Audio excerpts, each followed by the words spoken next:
For a few years now, we've had some of the best on-screen supervillains ever made. And no, I'm not talking Thanos or Joker. I'm talking about the two darkest mirrors of Superman, Homelander and Omni-Man. People love to match them up, but if we're being real, this fight isn't close. Today on Sector 6, I'm breaking down why Omni-Man absolutely dwarfs Homelander, and exactly how that fight plays out. If you like versus breakdowns, power scaling, and clean receipts, hit subscribe. Help me push to 1K. Alright, let's cook. Let's start with Homelander. Homelander is a smiling PR poster with a monster underneath. He's egotistical, unstable, and casually lethal. He's beef with a baby, he melts people without blinking, and yeah, he's got that weird milk thing. Moving on. Power-wise, he's the top dog in the boys' universe. He crushes skulls, punches through torsos, and throws people like paper airplanes. By status and by feats, he's above the rest of the seven. Stronger than Stormfront. Stronger than Queen Maeve, who dead-stopped an armored truck. Stronger than A-Train even while injured. He ripped the door off a pressurized plane like a soda tab. But that same plane showed us one of his limits.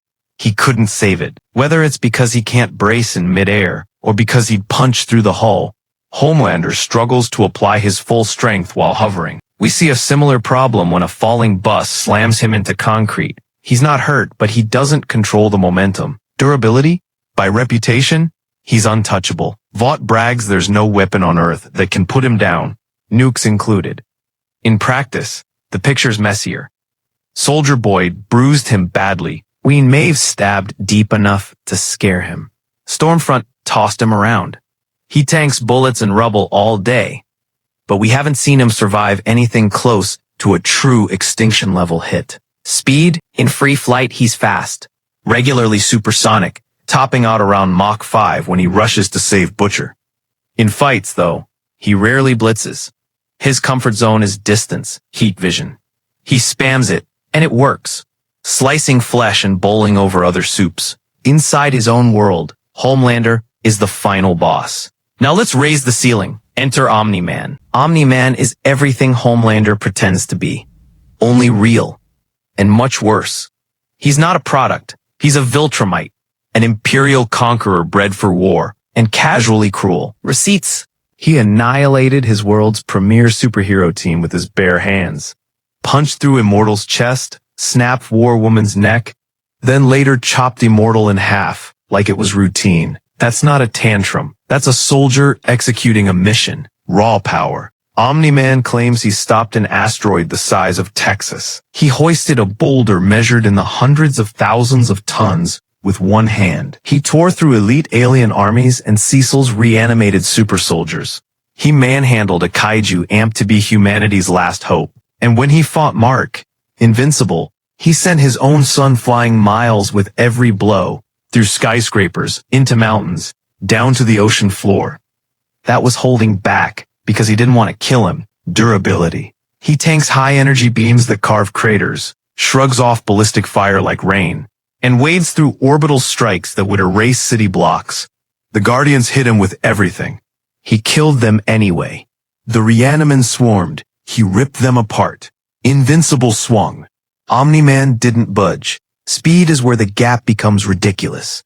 Omni-Man caught Red Rush mid-blitz, their flash, and killed him while the world was a smear. He goes Earth to space in seconds, crosses continents in blinks, and treats Invincible, a fast flyer in his own right, like he's moving underwater. Against the Flaxan forces, Omni-Man didn't just win. He blitz-deleted their entire infrastructure and came home before dinner. Combat IQ? Omni-Man fights like a precision machine. Angle, velocity, force. He uses momentum in the air, breaks stance on impact, strings hits together so the opponent never resets. Homelander grandstands. Omni-Man dismantles. So how do they stack up head-to-head? Strength. Homelander dominates his world. Omni-Man manhandles beings who would fold that world in half. Plane door and bus feats look tiny next to asteroid stopping and kaiju ragdolling. It's not the same league. Durability. Homelander is tough against the boys' threats, but we've seen him bruise and panic when hit by peers. Omni-Man wades through combined super team assaults, orbital lasers, and monster maulings, then keeps talking. He simply takes more punishment and recovers faster. Speed and mobility. Homelander is fast in a straight line. Omni-Man is fast in combat. He reads up, closes, and finishes before you blink. Catching a speedster mid-flurry is a specific, terrifying receipt Homelander can't match. Range and powers. Homelander's big card is heat vision. It's lethal to humans and knocks back soups. Omni-Man has eaten heavier energy than that and stayed on mission. If Homelander tries to kite, Omni-Man closes the gap or changes altitude and line of approach. Once he's in striking distance, it's over. Mid-air strength application. Homelander often needs leverage. He's strongest planted. Omni-Man generates force in true flight. He blitz tackles, redirects, and power dives with surgical intent. That difference is huge. Mindset. Homelander is an ego in a cape. Emotional, reactive, desperate for applause. Omni-Man is a professional conqueror. Cold, efficient. He doesn't play to the crowd. He ends problems. Alright, roll the tape in your head. Fight breakdown. We start high above the city. Homelander opens with heat vision, wide and angry. Omni-Man never flinches. He jukes, eats a glancing burn, and is on him in a heartbeat. First exchange, a shoulder check that sends Homelander spinning. Omni-Man doesn't chase the spin. He anticipates the counter, meets Homelander's rush with a throat grip, and drags him upward into thin air where there's nothing to brace against. Homelander panics, tries to blast from point blank.